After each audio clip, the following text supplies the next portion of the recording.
Right, welcome back to the podcast. The coaching couch is actually a couch now. We've got the couch back.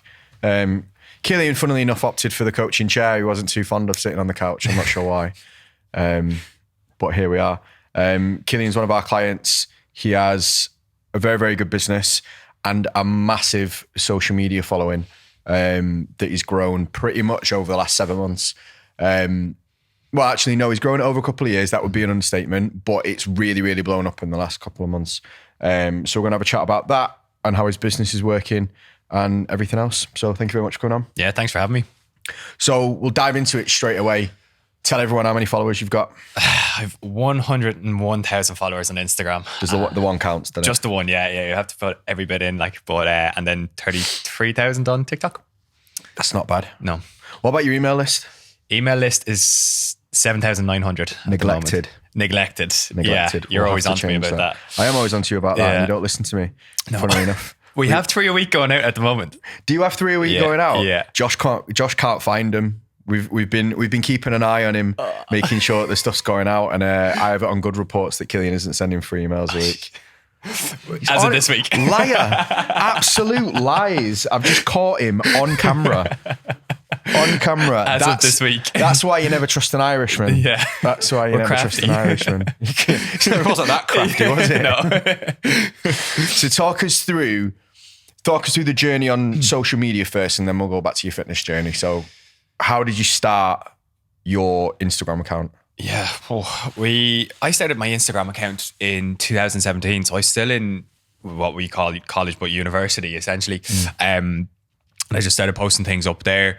And I just said, I'm just going to try it because I'd seen there was good success. Instagram was still quite big for their single posts and stuff. And, for us, we'd be seeing Rob Lipsett just killing it on social media and stuff. And I was like, maybe I'll go down that route and see how we get on. So that's where initially it started.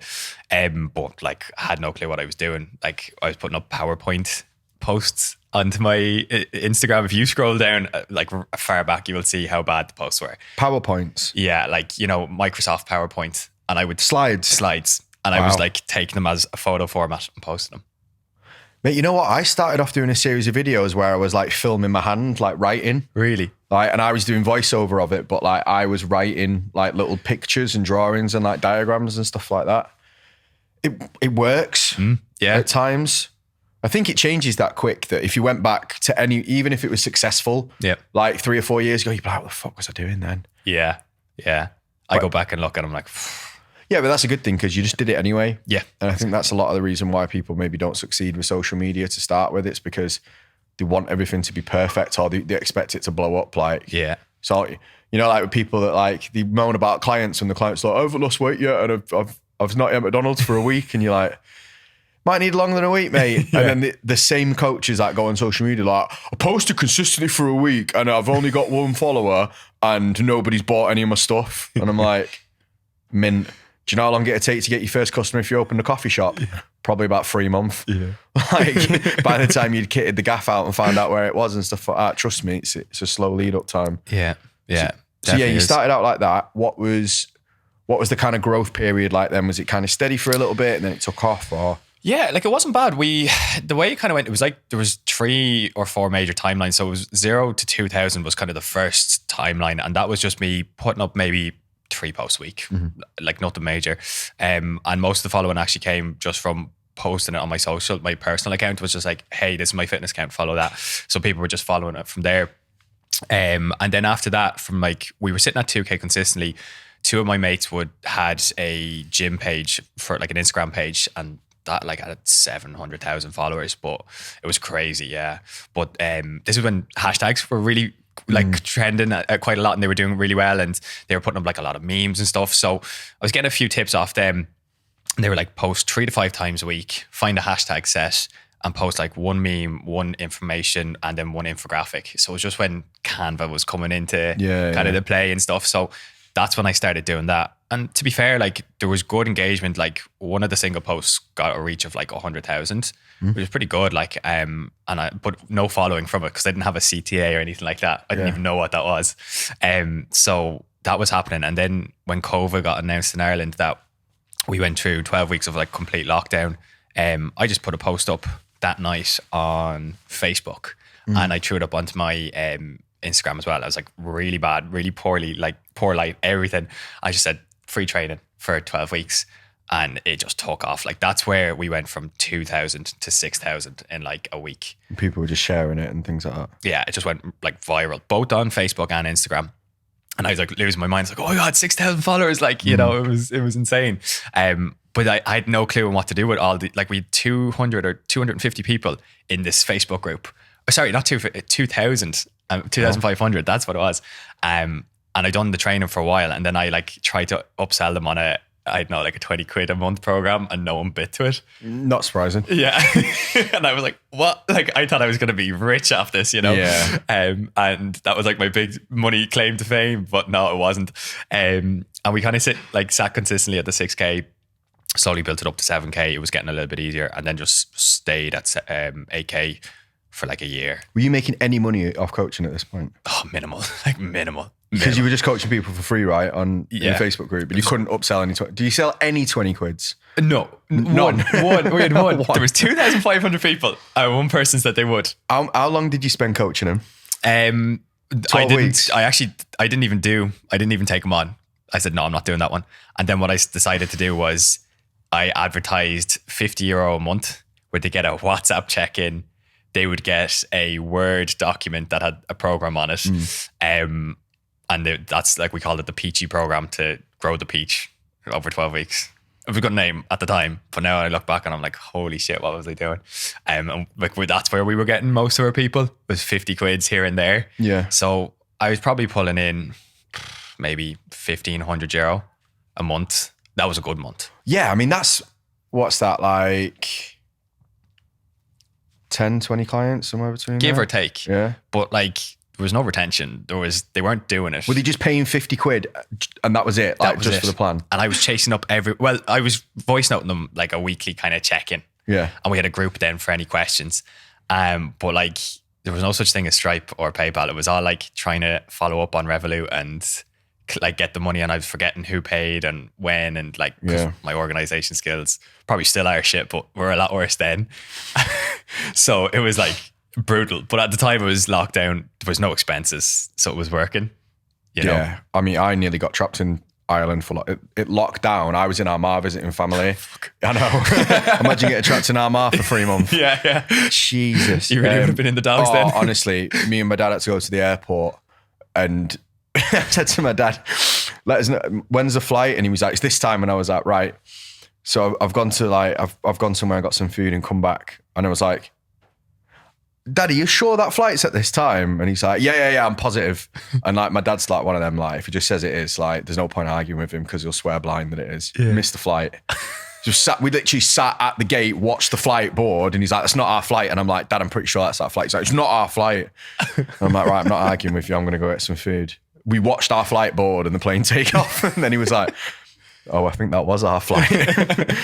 So I've had to go book another flight to get home, and it was an absolute nightmare. So I can't imagine what it was like, because where are you from in Ireland? Originally Dublin, but living in Sligo, which is like the sticks. Like, yeah, I can imagine there's not a lot going on there anyway, let alone in lockdown. Yeah, like a nice scenic place if you wanted to settle down and just chill out, but like for a 26-year-old, it's not like the most vibrant place. It's the best place to be, you know? Bit like Cornwall. Yeah. Or like the surfers and elderly people. Pretty much, yeah. That is literally like Isle of Bute out in Scotland. Do you know what I mean? Like, there is nothing. Maybe that's a bit of an exaggeration. But I don't even know what that is, to be fair. I've never heard of it. I've only been to Scotland twice in my whole life. But yeah, that's mad. So you know, coaching people for free, coaching 2,500 people for free for 12 weeks, and the best you managed to squeeze out of it was a couple of 50 quids here and there. Yeah, literally. That was the height of it. And that, like, I was kicking myself over that, because I was like, you've like 2,500 people there and none of them sold on to your plan. So I was questioning, I was like, was I that shit? Do you know what I mean? Like, that no one, not like, well, one person was interested in it, but it wasn't. It was just, I had no actual plan or structure or system in place. Yeah. Do you know what I mean? And I was just doing like live Zooms 3 times a week and recording them for people who didn't make it. So I wasn't really... Oh, you were training them over Zoom? Yeah. Oh my God. So it wasn't even like, we were like half programs and Zoom. And yeah. it was like... You threw the kitchen sink at that, didn't you? Oh, completely, yeah. Like 100%. I bet you felt like you'd work for that 50 quid though. Oh, like when it came into the account every month and you seen them coming in, it was like a buzz. Do you know what I mean? And it shouldn't have been, but it was because of I was like that. I remember the first thing that I did online when I was PTing. I remember I was going on holiday and I was fucking skint. Like I had no money to go on holiday, and I was like, I need to make some money before I go on holiday. So I launched this like 12-week transformation that was done online, but I didn't say it was online. I just said it was like a 12-week transformation thing. Yeah. And I sold 10 of them at 50 quid. And I was like, when it came through PayPal, I thought I was like a wizard. I was like, you fell into my trap. Balling. So I went on holiday with this 500 quid and I was like, I'm going to spend £100 a day here. And genuinely, like I felt like I was the best internet marketer by ever. Yeah. I was like, I've cracked it. Yeah. 500 quid in a day. Are you mad? 500 quid in a day? I've not even done any work yet. But that's it. Like I was telling my mates, I was like, oh, I'm an online coach and I'm getting this, that, and the other. And like when you look back on it, you're like what were you even doing? Do you know? Of the joy of that, how bad was the disappointment when you finished that 12-week and you were doing 3 Zooms a week and you said, right, you must have been so ready, right? You must have been there like, I'm going to press the button. This 20 quid's going to send. The heavens are going to open. I'm going to have at least 1,500 new clients at 20 quid. I'm going to make 3 grand in 5 minutes here. Yeah. Send goes out, message. Nothing. Fuck all. We didn't even have an email. That's how bad it was. Like I announced it on Facebook. I was like, if you want it, I'll give you my Revolut details. Here's my bank details. Send me the dough. That was literally it. And I was saying to my partner, Stacey, at the time, I was like, we're going to be so rich. We're going to be able to go on holidays when lockdown's Babes, over. Our Revolut might get shut down, because Revolut might not realise where all of this money's coming from. They just might not go for it. That was literally, I was working full time in the gym, like obviously not when lockdown was on, but I was like, I'll never have to go back there. And like, I hope you didn't quit before you went. No. Fuck you, Derek. I'm not coming back in on Monday. I'm about to be a millionaire. That was literally the attitude. I was so confident. And then when I put that post up, and I was thinking it was going to go like the way the last post went and be viral in the group or whatever, or not viral, but it'll take off in the group. Nothing. Like I think 4 people liked it. Nice. just for trying. Oh, that's cute. yeah. Literally. And I was so dumb that I didn't even follow up with those 3 or 4 likes. You were just that disappointed. You know what? I'm not even fucking following you up for 20 quid. Yeah. You either pay me or I'm not even looking at you. But I didn't even have the cop to follow those 3 or 4 up. Do you know what I mean? I think everyone does that. When we speak to people like who message us like before they sign up, and honestly, I don't like using the words deluded because they're not deluded. Like they genuinely think it's going to work, but they're like, well, if I've only got a £40 program, why don't I just sell 2,000 of them? Yeah. And I'm like, yeah. Have you tried giving away anything for free to 2,000 people? Has anyone actually downloaded anything? Oh no. I'm like, have you got any data to suggest that 2,000 people are going to buy this £40 product? Have you done any marketing? No. But maths, innit? Like, I've got 3,000 followers, 2,000 people are going to buy it. Yeah. And honestly, I sit there and I try and put it as nice as possible because I don't like killing people's dreams, especially in an Instagram inbox. But you're just looking at it thinking, you have got absolutely no fucking chance in this world of selling 2,000 programs. Yeah. Like, no chance. You've got more chance of selling a 20 grand program to one person in your audience than you do selling fucking 2,000 40 quid ones. Yeah. Yeah. One person's going to be daft enough to fall for it. Yeah. But for you to get 2,000 people to pull that off, there's no chance. Well, like for me, when I was selling them 50 programs, €50 a month, like we were about 7,000 followers then. And I was saying, hit 100 people. You can easily take 100 people on and you can give 100 check-ins over the course of a weekend. Like I was deluded thinking that, you know what I mean? What were you going to charge them for that? The 20 quid? 50 quid a month. 50 quid. So that would have got you 5 grand, right? Yeah. That would have been insane. Do you think that was because you'd never seen, like 5 grand, like in that area of Ireland can go a long way. Yeah. It'll go a really long way. So like, do you think you went for that because you were like, well, fuck it. 5 grand, I'm rich as fuck. Yeah. All right. So you've almost like set 5 grand as your top limit and just you've pushed everything to that, haven't you? So you're like, right, well, maximum I can take on 100 clients. Like if I work my ass off, I can probably do 100. Yeah. I want to make 5 grand. Oh, that's all right. I only need to sell 50 quid. Yeah. It was literally like like I'd never even seen a 2K month come in. Yeah. Do you know what I mean? And I was like 5K. I was like that's what the big earners are making. Do you know Yeah. what I mean? Like, you know, so that was the target, was 5K a month, and I would be financially set for life. How much do you spend a month now? Oh, that's on expenses alone. Like That's your food shop for all your for all your reels. Yeah. Yeah, it's mad how it creeps up on you, doesn't it? But Yeah. But like you need, like one thing I learned is you need to spend it in order to make it as well. Yeah. Do you know what I mean? Like I think you kind of taught me that quite a lot as well. Like, you know.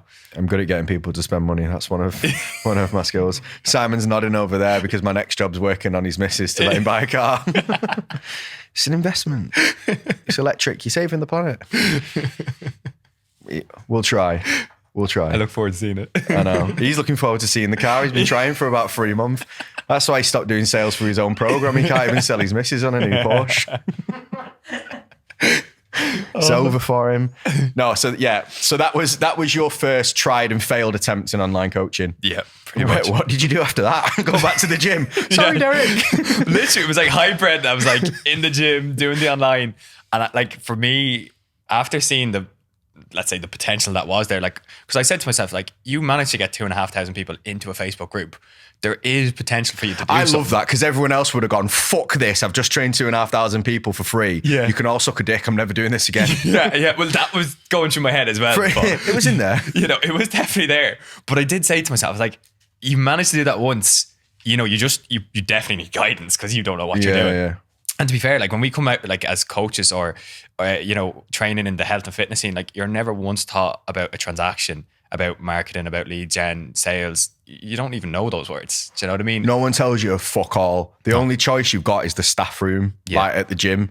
And then that's just like, staff rooms at pure gyms probably aren't the hive of potential buzzword conversation, are they? No. Like what I always say is like small-minded people will talk about people, whereas like, you know, big-minded people will talk about events and ideas. And you're not going to get that in your staff gym down in Sligo. You know what I mean? You didn't get him in Stash in Manchester either, mate, so don't worry about that. I was quite lucky that like I worked with a lot of good coaches, but like didn't work with a lot of good business people.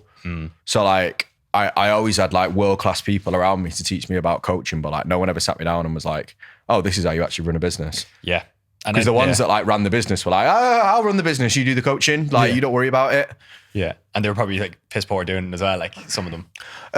Yeah, there was a mix. Some of them did very, very well, to be fair, but they just, obviously it was in their best interests that you didn't go off and do your own thing, because they put a lot of effort into you as a coach, don't they? So they kind of want you to stick around. Yeah. But yeah, so what was the next step then with the coaching? So hybrid, where did you go from there? Yeah, from there I signed up to kind of like a mentoring coaching thing. So, and to be fair, that actually set me off really well in the right direction. So I was following a certain, like, I'm not going to name names. No, just talk about it. Yeah, Okay. like I was following a certain person and their stuff worked initially. So I ran a challenge and with a bit more structure that actually took off pretty decently. So we were charging, we took people on for the challenge and then we charged them like a monthly fee of, I think it was €150 per month, which is pretty all right. Like Better than you were doing. Oh, a lot better, way better. And we got onto Trainerize. So we started systemizing. okay. So like there was a lot of that as well, which was, was actually starting to work. We were starting to create, we were actually starting to niche down, say, well, who's your client and what's your package, which I think everyone needs to sort out first. So we started doing that and that was working all right. Like we done 1 or 2 challenges.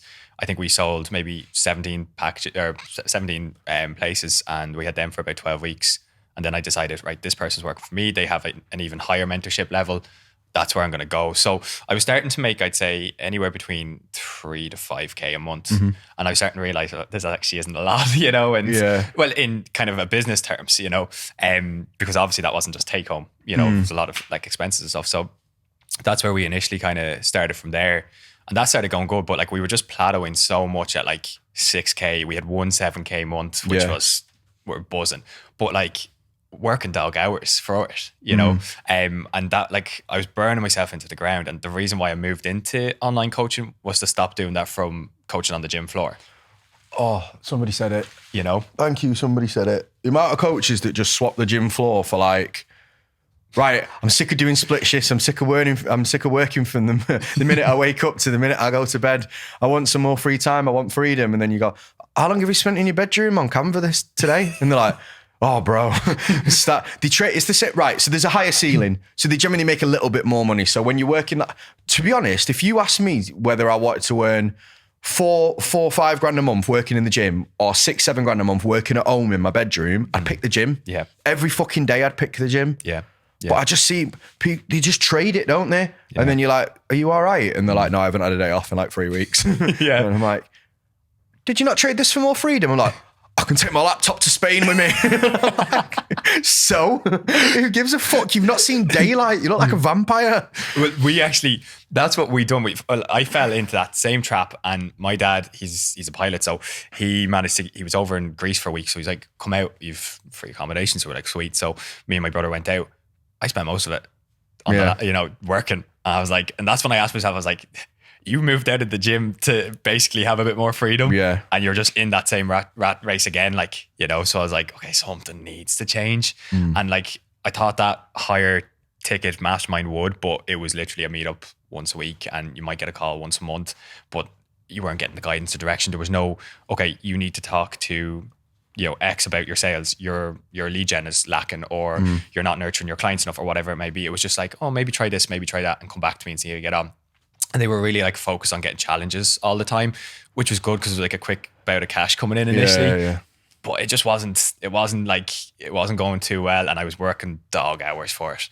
And like to the point, like me and my girlfriend broke up over it because I was so obsessed with the business. Like I had no lifestyle whatsoever. It was just work.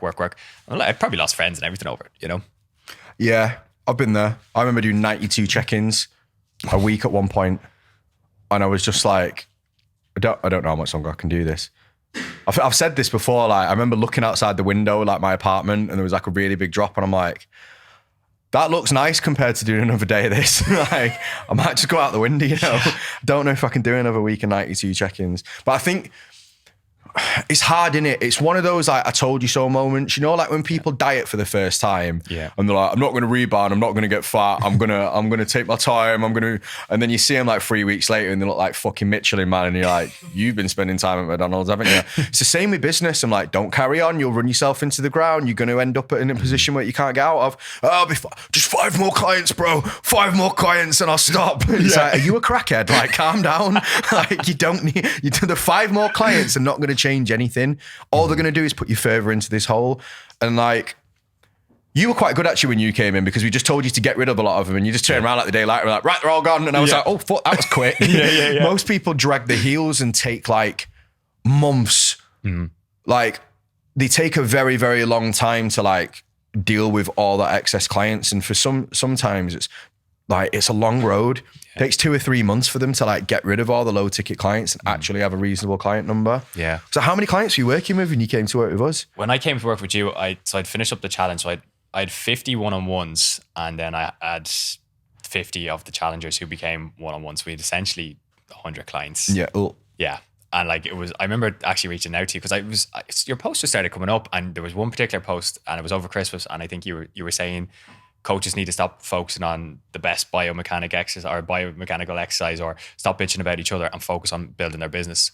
And that just struck a chord with me, because I was looking at like trying to upskill my knowledge on kind of working out or program design, and I was like, that's not going to get me to where I want to be. Especially for your mums who want new easy recipes. Yeah, like Karen or Sandra just wants to lose 5 pounds. Your humerus isn't at the right angle, and your lat's not going to be fully engaged, and that's not working your traps correctly. Debbie's like, I just want to stop jiggling as much when I run on the treadmill. I was getting to the stage, right, because I had invested in a few of them, and they were great for my knowledge and my programming and my sessions. Yeah. But then I was programming them in for clients, and like they were like, oh, this is getting really confusing. And I was getting myself nearly confused because I was just overcomplicating everything, And I was just on a point of like burnout where I was like trying to run the content, trying to run the program, doing individual check-ins. I was forgetting about doing things for my clients. Like the level of coaching dropped so bad. Like, and I started feeling really like I would suffer a little bit with the imposter syndrome. So that was just kicking in massively. I was like, you're a really bad coach, you're failing. And like, we were doing so well, and then it just plateaued. And that's when I knew I needed to make the change. And when I seen that post that you put up, I was like, right, I just need to just reach out to this guy, You actually did solve it a little bit though, didn't you? Because I remember like you came and you had a call with Vicky, didn't you? Weren't you? I'd already kicked that out at the time.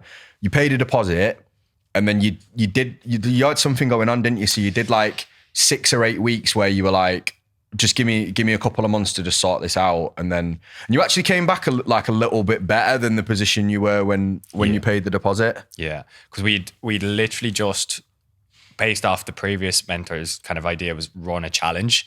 So that was through the month of January. So we literally signed up 20 clients from that for a 12-week plan, and the 12-week plan was €450 for 12 weeks.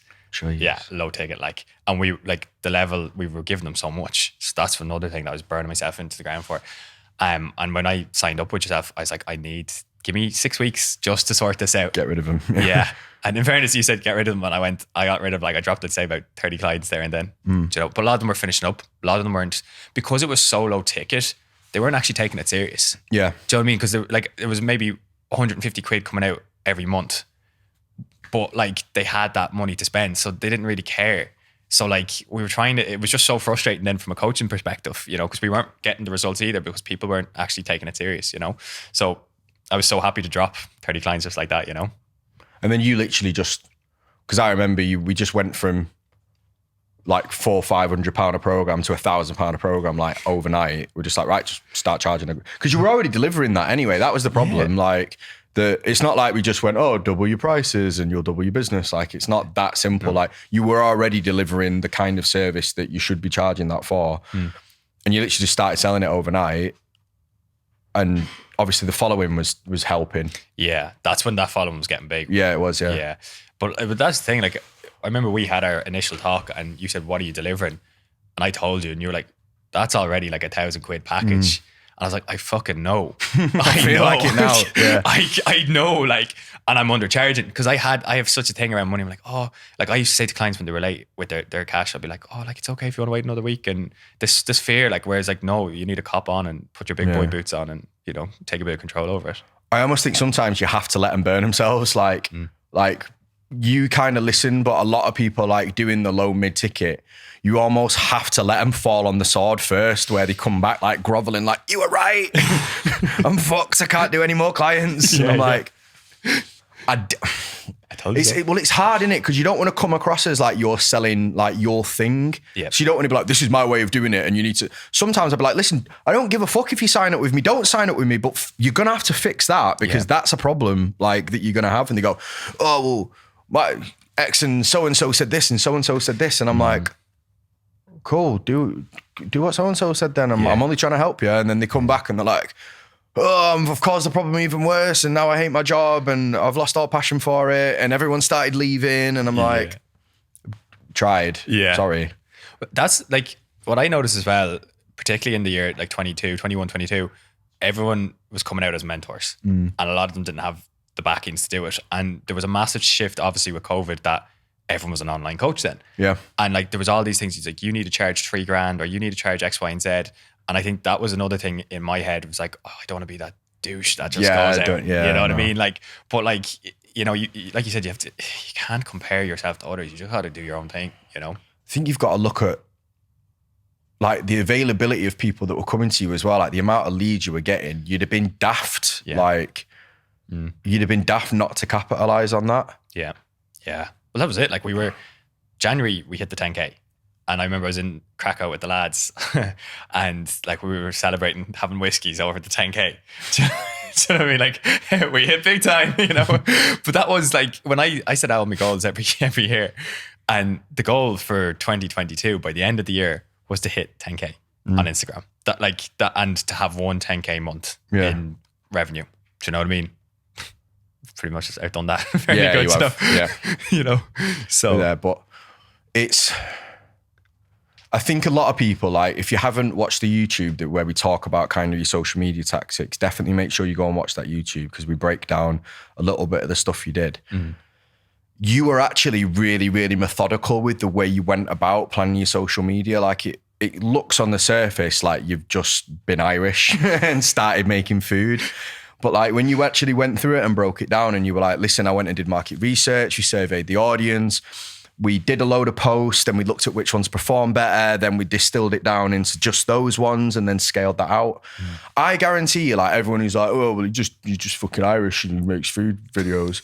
Like they've never looked at their social media in that way and gone, actually, I didn't know you did that, to be fair. Like, and I was quite impressed when you told me, like, it's a really methodical, like, approach to it. And I was quite impressed with that because that's essentially what we did with the business, right? Yeah. Like when we started like looking at the price point, we were like, all right, let's see how far we can get. Let's see what people will buy here. Because you owe it to yourself as a business owner to like test the market and be like, okay, let's do this amount. Let's try this amount. Let's try this amount. Do 5 calls at each. Okay, do 10. All right, let's see where the numbers are. Right. Where is the percentages where we need? Right, we're selling too many of these and you're going to run out of time and leave money on the table. This, we're wasting a lot of time doing a lot of calls with people who work quite right and who aren't going to afford it, and it's pushing your target market a little bit too far. This is about right. Yeah. And we settled on the price. It wasn't like we went, right, Cillian, charge $1,000. Because that's the, like, there's a method to it. Like you have to test these things. You have to be like, right, let's see what price point actually sits for the market. Yeah. And you don't know that until you go out and do it. Now, when we tell people, it's because we've had other clients that have worked in the same market and I know what that market can take and I know what skill set that we can get people to. So I can give them a blanket price. Yeah. But that's just pulled out of my ass because I've seen someone else say it on social media. Yeah. And do you know what? Like this was really frustrating me. I went on a mentorship, it was like a 12-week kind of course, and it was $2,000 for it. And they were like, you need to charge €1,000 1 month as a program. And I kept saying, most of my clients are nurses and teachers. They can't afford £1,000 a month. And they were like, no, you need to sell it. I was like, but they're not like, not my clientele. Like my clientele can't afford $1,000 a month. Yeah, and that's fairly easy to see as well. That's not like, oh, I'm not confident in selling £1,000 a month. Like, I wouldn't buy shit for £1,000 a month. Like, my car doesn't cost me £1,000 a month.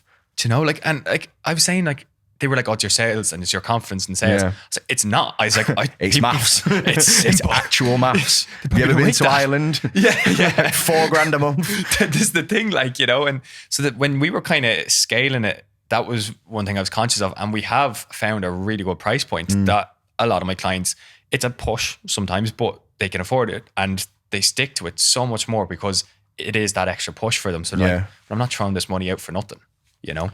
Yeah. And also like people again, like they get the idea of like, oh, well, you know, it's going in Cillian's pocket. So every you want this money and then it's going to be you out buying Gucci slippers and going on holiday and stuff like that. But like you've invested quite heavily back into the business for it. Like you've got staff members on now, you've got coaches working underneath you. So like you had success coaches at one point, didn't you? Like doing extra stuff, and people don't see that. No. Like they just think, oh, it's his money for his pocket. Yeah. Well, like everyone's like, oh, you must be minted now and you must be rolling it in. I'm like, I actually, when we ran the challenge and we had a really good turnover, I made sure expenses were sorted, tax, VAT, all that sort of stuff, return of investment into the business. And then I was the last one to get paid. And I only paid myself, like, it was like £800 a week. And like for the turnover, like we turned over 22K that month alone. I paid myself 3,200 and everything else went to everywhere else. And people are like, you must be mentored. They're like, not really. Like, but for the moment, you know, because I want to play it safe and the business is my baby. We're pushing that. Yeah, for sure.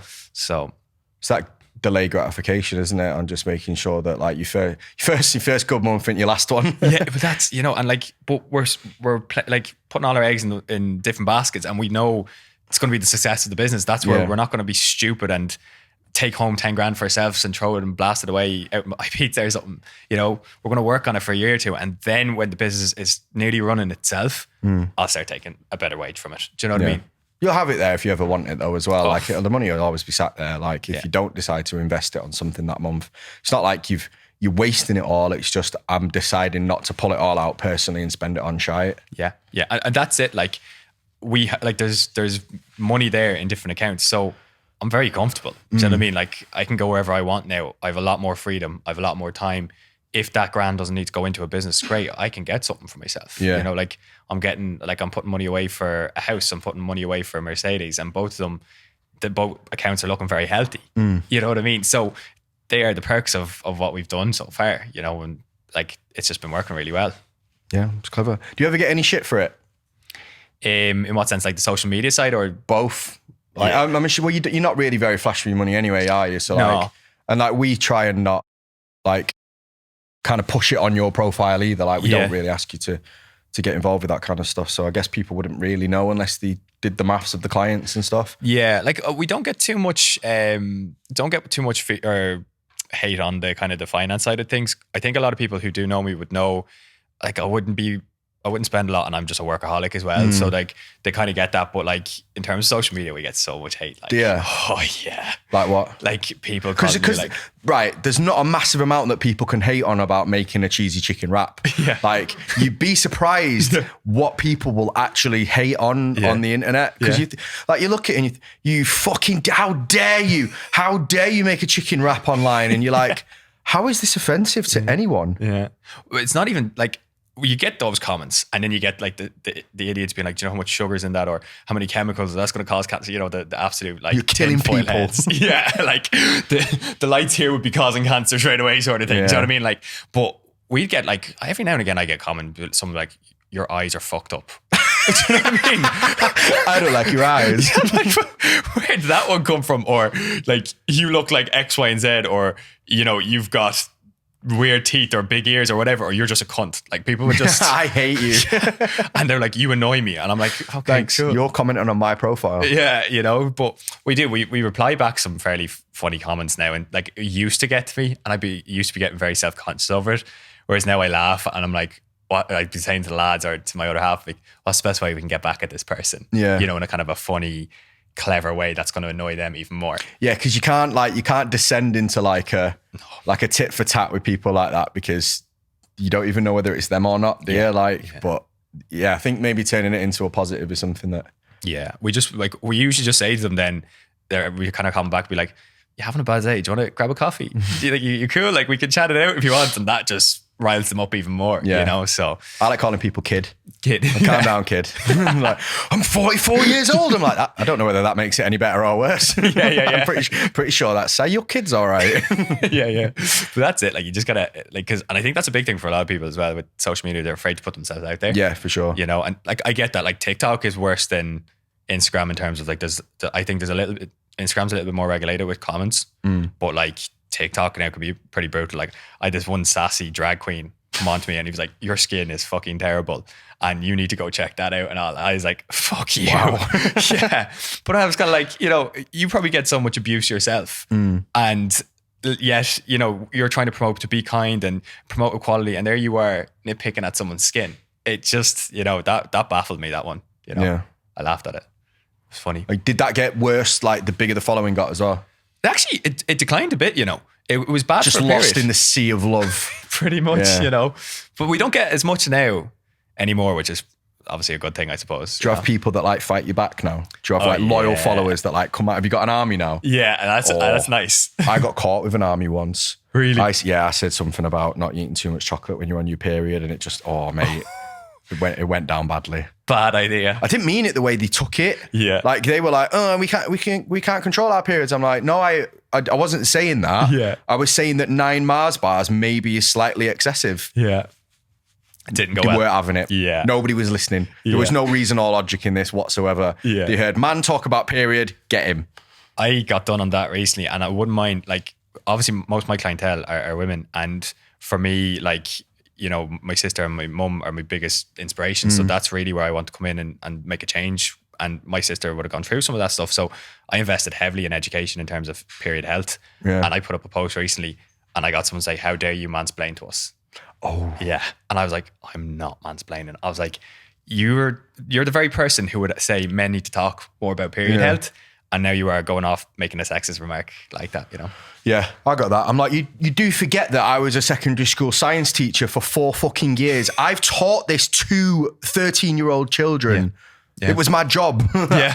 I'm reckon I understand it. Yeah. I also know that what I said wasn't the way that you took it, but sometimes people they have their own agenda with it, don't they? And there's nothing you can do. Yeah, well, I know that person was triggered by a specific event in their life. Ah, fair enough. So that's where they were coming at me. But again, like that, we do have a good community where people will back me, which is lovely to see, like, because they know what I'm putting out is good. It's not bullshit, like, you know, so. Cool. Well, I think that's about it for today. Thank you very much for coming on. No worries, pleasure. if you could give a couple of tips to younger online coaches, maybe not just about following, but just about maybe the biggest lessons that you've learned in business so far, what would you tell them? Invest in the business. Don't just go looking to make the quick 3-4K. Invest in a coach. Like, genuinely get Everyone says this, but I don't actually make them say this. Like, people do choose this of their own backing. I'm on commission. No, you get enough money. Yeah, true. But no, in all fairness, like, even say before you know, and continuously investing in that business, it helps to grow it, you know, and don't let money be the limiting factor. You need to spend in order to make money. And a lot of people get so caught up with their 1 or 2K a month that they're like, no, I can't spend that. You need to spend it in order to grow, you know? So like, get someone who knows their shit, and don't just get someone who's selling like, you know, a one-time package and they have a class funnel and then it's just a bullshit course. You know, there's so many people out there. Do your research, ask around, you know, go with someone that you think is right for you and your business, and go with that would be the biggest thing, really, you know? Anything else that's not investment related? Because everyone says that. Yeah, fair enough. Because we're a great investment. Yeah. Oh, to be fair, it is. Like, I've learned loads off it. To be honest, you learn more about your niche. I don't think people just go in general, like, I'm just going to train men and women and, you know, we're just going to help them with weight loss. But like, what specifically are you doing? Do you know, like, what's your exact niche? And for me, going in with that Google form, I'm finding out that a lot of my clients struggle with Slimming World and Weight Watchers, and, you know, actually resonating with them quite a lot on that. That's what built a lot of my following. That's what all my conversations are. Yeah, because the content specifically for that. You know, like, and like, a lot of people say, well, if you niche down, you're removing a whole market. You're not. You're actually gaining more because you're resonating with a group of people. You know, and there's what, like 7 billion, 8 billion people in this world. You know, and like, stop fighting with other coaches as well. You see that all the time. He's taking my idea. He's taking my client. There's plenty to go around. Yeah. Niche in, stop looking at other people's journeys and just focus on your own journey, you know? Very good. Finish it there. Thank you very much. No worries. Thanks for having me.